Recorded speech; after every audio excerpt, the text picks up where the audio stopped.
When will you marry? When will you marry? How is a beautiful girl like you single? You don't go out enough. You're not mingling. You're rushing out of church after service. You're not talking to the brothers. When will you marry? We are tired. We want to have grandchildren.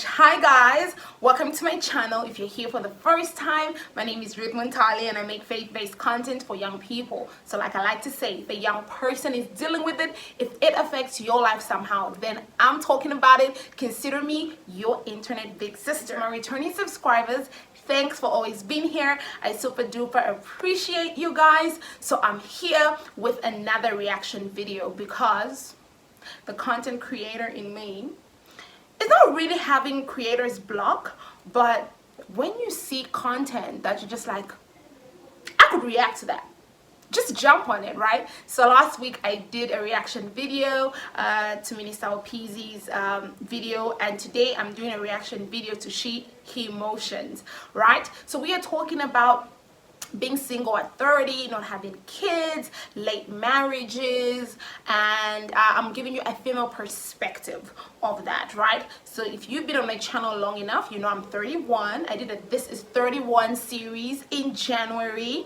right? And I always get questions with people saying, how come you're not ashamed to say your age and stuff like that? It's my age, right? So I get that not many people would be so open about maybe putting their age out there, and it's very personal. It's up to you. I personally don't think there's a problem with either putting it out there or keeping it to yourself. My only issue is don't try to bash another person's perspective, right? So if someone would be like, why are you putting it out there that you're 31 when you're single, you're not married, you should be ashamed? No, honey, no shame in this zone. I'm sending it right back to you. You deal with that, because sometimes people project their own insecurities. If they were married at 30, they wouldn't be confident. If they didn't have a job, they wouldn't be confident. If they didn't finish a certain degree program, they wouldn't be confident. And so when they see you confident when you're lacking A, B, C, and D, they want to project what would have been the insecurity on you. And I never take that. I don't allow anyone to make me feel insecure or make me feel little because I'm single, or make me feel little because I didn't achieve what at what age, and neither should you. All right, let's get into the meat of the video. Okay, so society has shaped us to believe that the best time for marriage is in our 20s. And if you're noticing the trend, it's changing with time. Our great-grandmothers, I'm sure, were getting married at like 16, 17. Yeah? Then they'll have like 10, 12, 15 kids.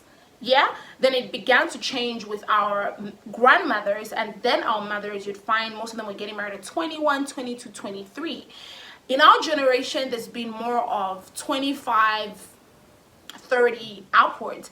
And if someone's getting married at 19, I don't even think anyone will be allowed to be married at 19. Your family is going to be like, no. But at a point, that was normal. So as you can see with my train of thought, it seems like society shapes things at different times. It's just like figures.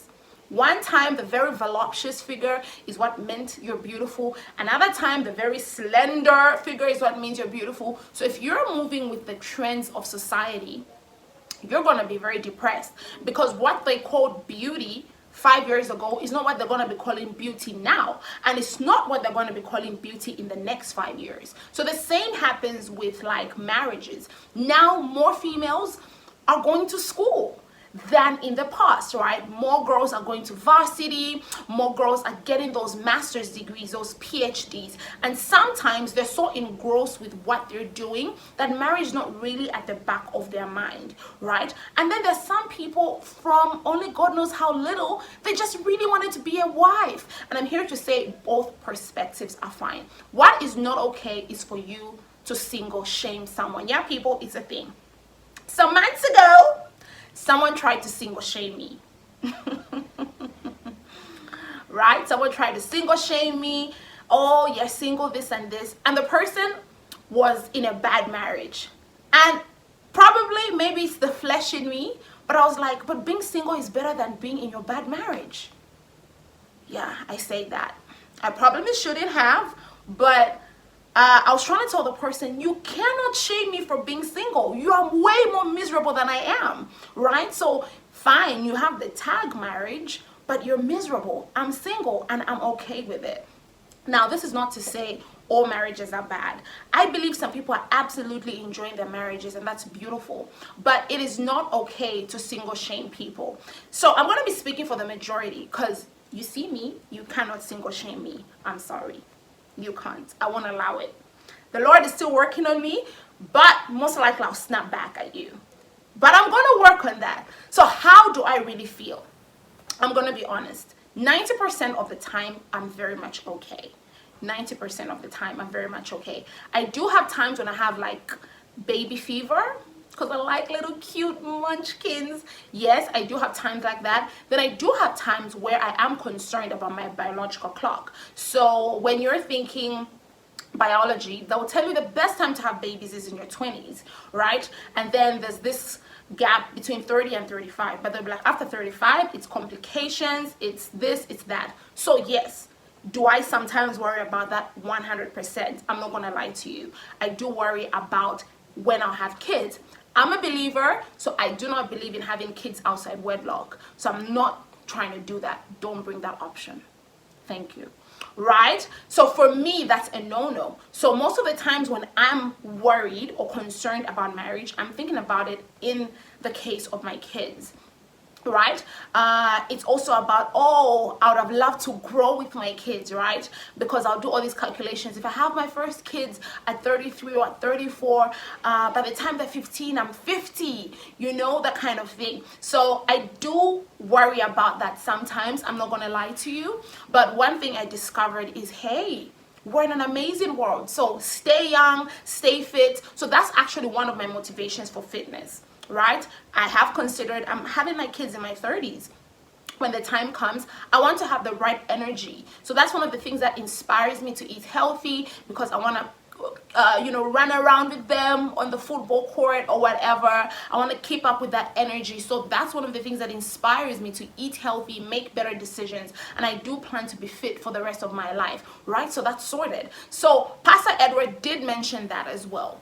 Fitness, be fit, it doesn't really matter. Well, I know the ideal plan would be to have them in your 20s, but look at your life, you're not there. So instead of moping about how you're not going to have these kids in the 20s, prepare for how you're going to have them in your 30s, and how you're going to be super involved, and how you're going to be super fit. Do you get it? The truth is, our paths are different, guys. And I had a time where I really compared people's paths to mine. I would really cry, guys. I would really cry. Why are things always so hard for me? Or why are things this and that for me, right? But I had to come to a point where I'm like, no, I'm going to fall in love with the story God is telling with my life. So, if your question is, am I happy? Yes, I'm a content single. That cannot be ashamed. Maybe your next question is, oh, but aren't there guys coming? Yes, sure. I do meet people. People do, tell me they're interested or they like me. But guys, this is one of the beauties of being older. Your discernment game is high.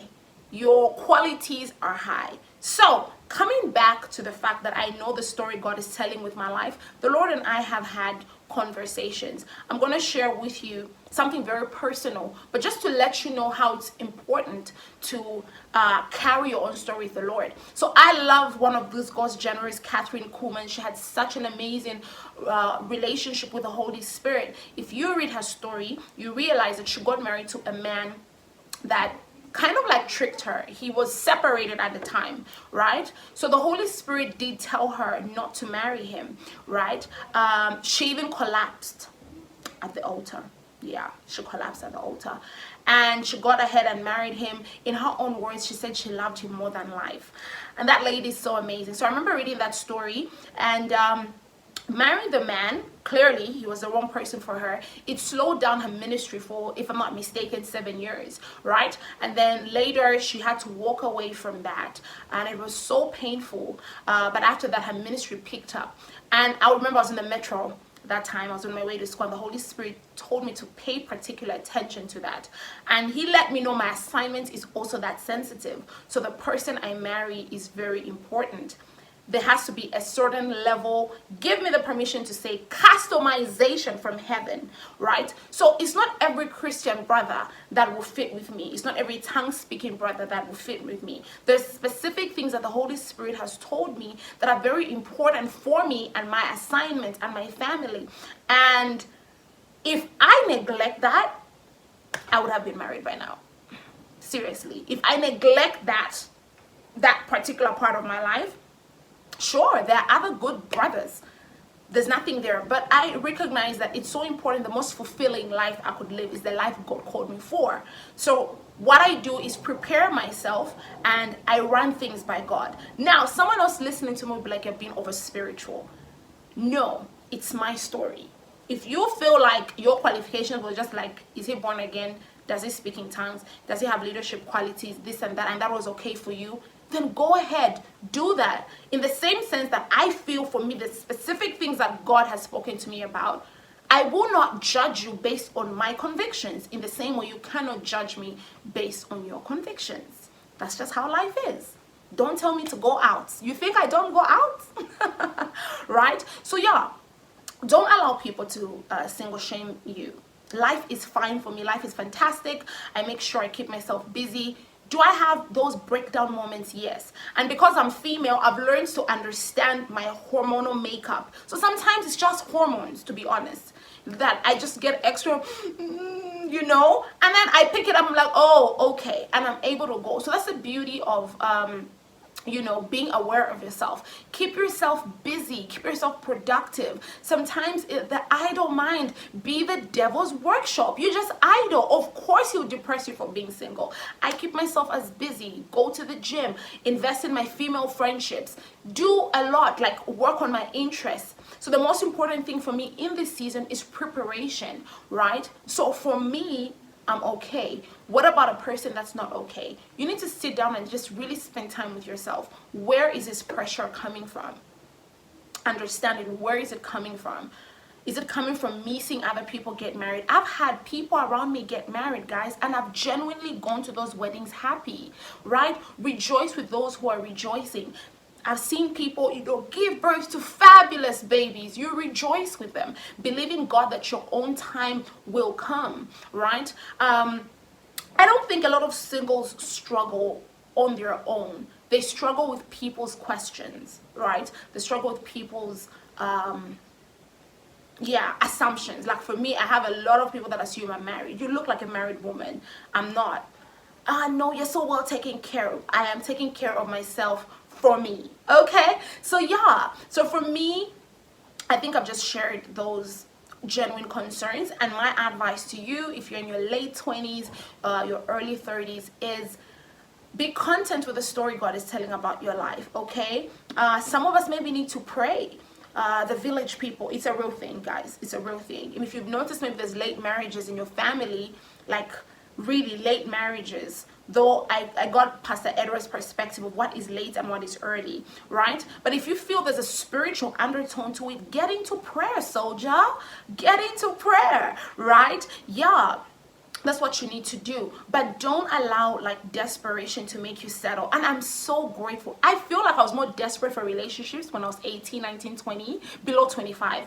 After 25, I don't know what God did to me.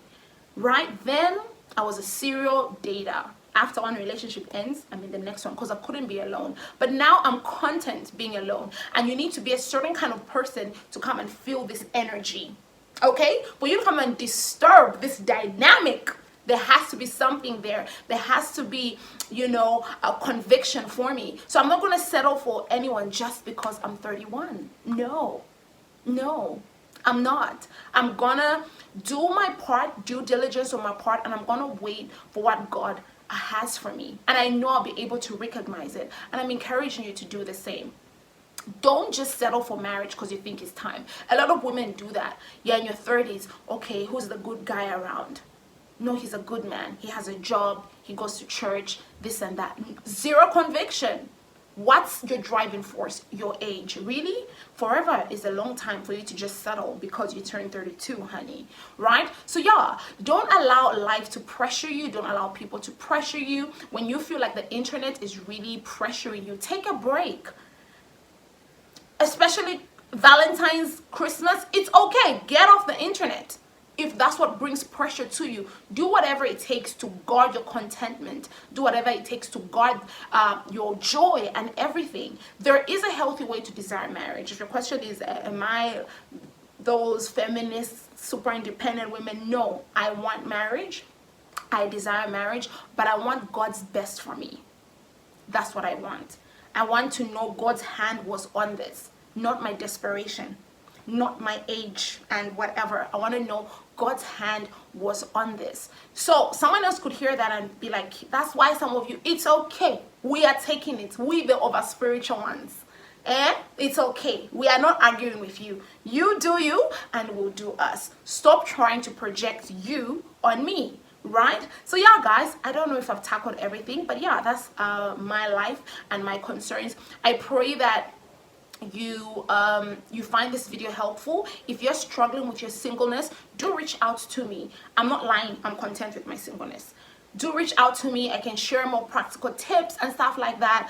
And it's a non-judgmental zone. We can talk about it. I know sometimes people deal with things like jealousy of other people. All those are emotions I believe we can bring to God and then deal with them. What you don't want to do is just pack it under the rag. So yeah, I'm here for you if you do need someone to talk to, right? So until my next video, it's goodbye and God bless.